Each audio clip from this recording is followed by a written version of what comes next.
देखो देखो मेरे गुलाम, कितनी खूबसूरत राजकन्या है। इसे तो मैं तुम्हारी मालकिन बनाकर ही रहूंगा।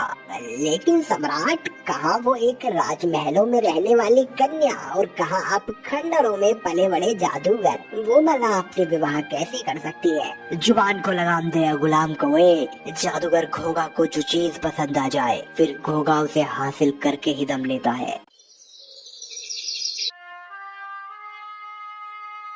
सम्राट, आखिर आपकी शैतानी दिमाग में चल क्या रहा है? अपनी दिव्य शक्तियों से आप जो चाहो वो पा सकते हो, फिर ये दुकान लगाकर पैसे कमाने की क्या जरूरत है? तुम तो मेरा कमीनापन जानते ही हो, फिर भी ऐसे सवाल करते हो। मैंने इन इत्र की शीशियों में काला जादू डाल दिया है। अब जैसे ही राजकन्या इस इत्र को अपने शरीर पर लगाएगी, वो मेरी ओर खींची चली आएगी।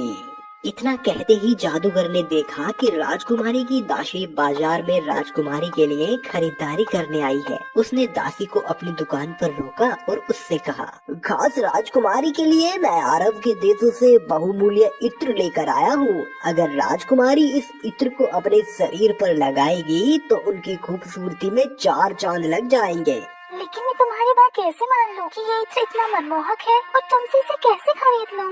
ठीक है, मत मानो मेरी बात, लेकिन जब राजा बहादुर प्रताप को ये बात पता चलेगी कि जो चीज राजकुमारी की सुंदरता को बढ़ा सकती थी एक दासी ने उसे नहीं खरीदा, तो राजा जी तुम्हें मृत्यु दंड देंगे। हाँ, सोच लो।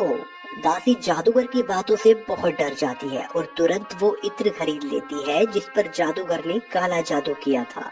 दासी महल में जाकर वो इत्र राजकुमारी को देती है। राजकुमारी जैसे ही उसे अपने शरीर पर लगाती है वैसे ही वो जादूगर के वश में हो जाती है और रात होते ही वह महल से निकलकर जादूगर के पास उसके खंडहर पहुंच जाती है।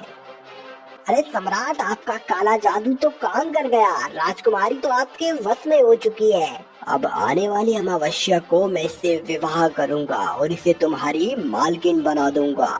अगली सुबह जब राज्य में ये बात फैली कि राजकुमारी का अपहरण किया जा चुका है, तब राजा बहुत दुखी हुआ।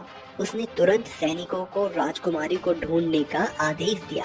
सैनिक तुरंत राजकुमारी की खोज में निकल पड़े। उन्होंने कई दिनों तक राजकुमारी की खोज जारी रखी, लेकिन राजकुमारी का कुछ पता न चल सका।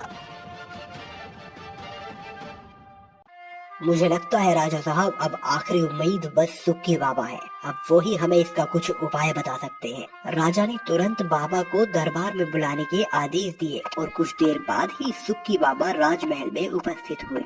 बाबा, मैं बहुत दुखी हूँ। मेरी प्यारी राजकुमारी न जाने कहाँ चली गई है। कृपया मेरी मदद कीजिए। मैं ऐसा है साधु भला तुम्हारी क्या मदद कर सकता हूँ? तुम इतने बड़े राजा हो, इतने सैनिक तुम्हारे पास हैं, तुम खुद क्यों इसका हल नहीं निकाल पा रहे? बाबा, ये शोहरत, ये दौलत किसी काम नहीं आ रही मेरी नन्ही परी को ढूंढने में। न काम आएगी दौलत, न काम आएगी शोहरत, बची है मात्र चंद दिनों की मोहलत। वो अपनी धुन का मतवाला, जंगल में बैठा रखवाला, बीती गलती सुधार दे, भविष्य को आकार दे।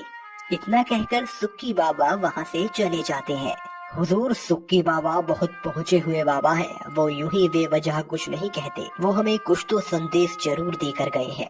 जंगल में बैठा रखवाला। हुजूर, मुझे लगता है अपने सवाल का जवाब जरूर हमें जंगल से ही मिलेगा। जैसा तुम ठीक समझो। राजा अपने सलाहकार के साथ जंगल की ओर निकल पड़ा।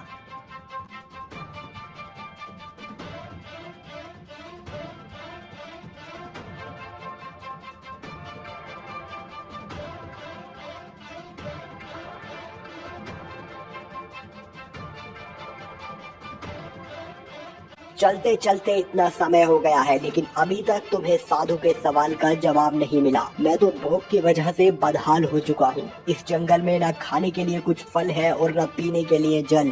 तभी सलाहकार को एक युवक दिखाई पड़ता है। देखिए महाराज, वहाँ कोई है, चलकर उससे कुछ मदद मांगते हैं। ऐ लड़के, क्या तुम हमें बता सकते हो कि इस जंगल में हमें सेवन के लिए कुछ मिल